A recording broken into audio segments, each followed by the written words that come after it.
बताएं यहाँ की आवाम किस तरह निकली? यहाँ की आवाम आपके सामने है कि इंशाल्लाह पूरे शेखुपुरा डिस्ट्रिक्ट में सबसे ज़्यादा आवाम इंशाल्लाह शरकपुर के तहसील और PP 139 से निकलेगी।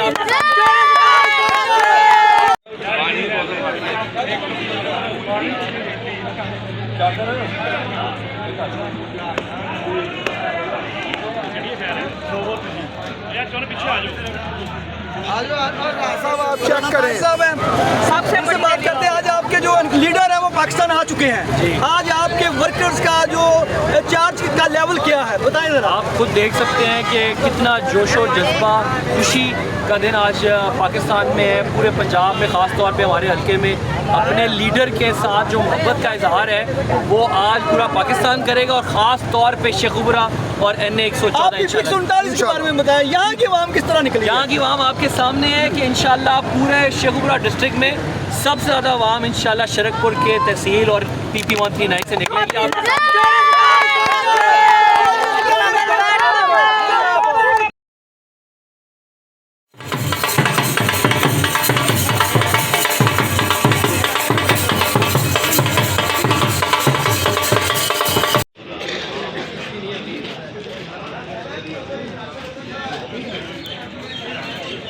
नहीं होगी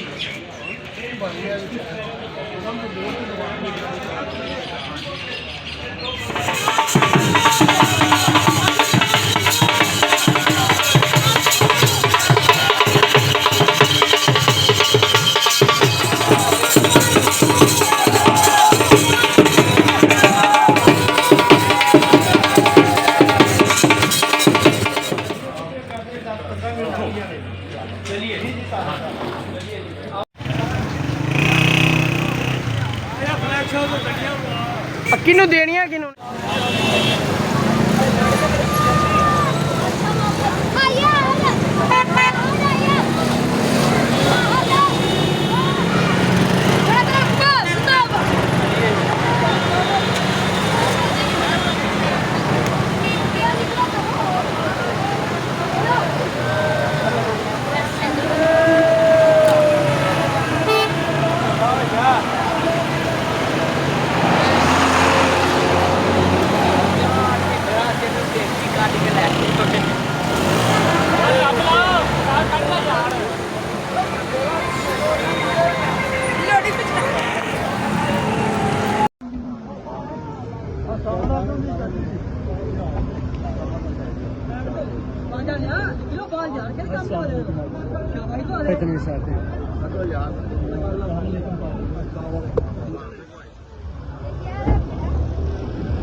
हाँ जी